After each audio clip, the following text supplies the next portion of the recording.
Right? José Ferrer y Esteve wrote a beautiful set of exercises. This one has been nicknamed the Spanish Vals, Vals Español.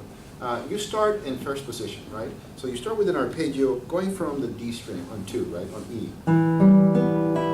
Then you have this bass that kind of disrupts the flow of that arpeggio.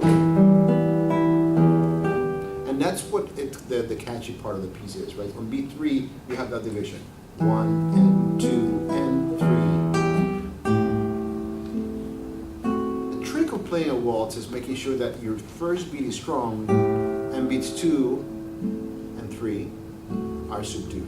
Usually 3 is the weaker beat unless you have a melody, right? And here you have the suspension that resolves to the F sharp for a D7 chord, and then you have that B7 chord. Another suspension, right? So you lean onto the suspension, and then you change position. You're on 5th position for this. 1 is on the 4th string, pinky is on the 7th fret, right, on the 1st string. So D string and 1st string, and your arpeggio just goes in between those. A lot of people tend to overplay the B string as you play this. So make sure that you do that instead of, right, which is quite distracting from the melody, right?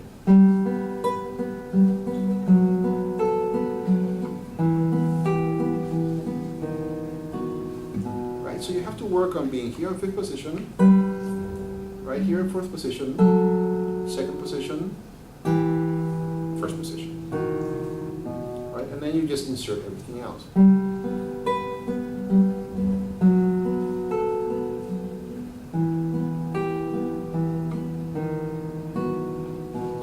Have a reprieve of what you did at the very beginning.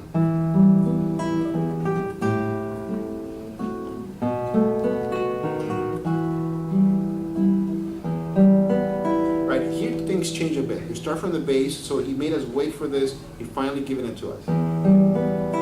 2nd fret 6th string, hammer the 3rd, it's as an effect. It's not in the music in this edition. In some editions I'm pretty sure it is.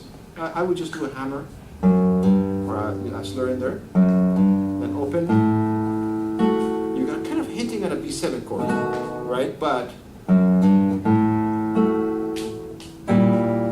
right, you get that A sharp that is so poignant, right? Kind of like a secondary dominant of the dominant, like the 7 of 5, until you get finally your dominant that brings you to the tonic, right? And then that's the end of the piece. But of course, the first section, you're going to now go to the 2nd section. The 2nd section, I suggest that you always start it with just the bass. Don't worry about the descant notes, the B's that you play in between each note. You're going to be playing a B string in between each bass note, right? So let's not worry about that first. Work on just this part. You're going to move on to 2nd position, then 4th position, and then 2nd position, 4, 3, 1. The second part of it is almost the same, starts the same way. Then 4th position. But then you go right back and you're going to hold a C to C. But I suggest instead of using 3 on the 5th string, use 4. It's a bit more work, but it pays off. Because 3 is going to be on the 6th string. Then come around with 1 to grab the B. Right? So, nice and slow.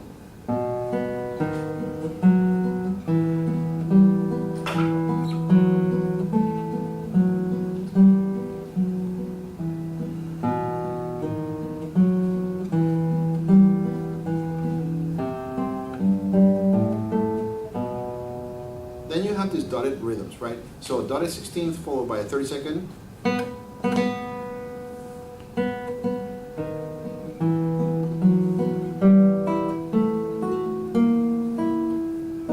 Right, so how does that work? You can do it with open strings, or you can play the B on the 3rd string and kind of play with both B's, right? Closed B, open B, right? And then it's just straight D. Move over to E, you can use either 2 or move 1. 4, open E. And then on the 2nd fret, you could either do a half bar or 2 and 3. In which case you would just slide 2 over, right? Or the bar. right? And 3 is in the perfect place. This time, you're going to do things differently. And then keep on doing that. Then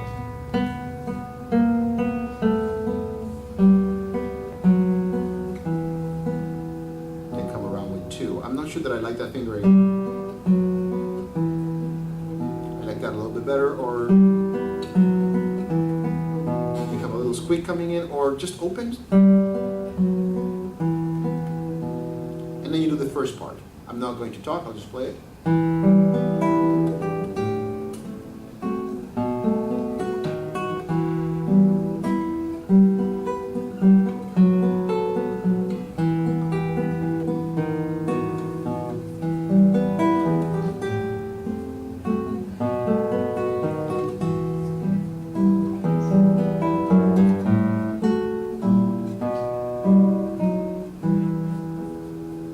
As I played, I hope that you noticed that when I was playing the bass notes, I was muting some notes as I was playing, right?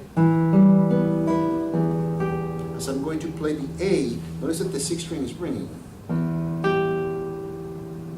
I come in and kind of like dip my thumb a little bit so that it's getting the 6th string, it's muting the 6th string as I play the A. How I did that slowly. I mean, there's no way to mute slowly, right?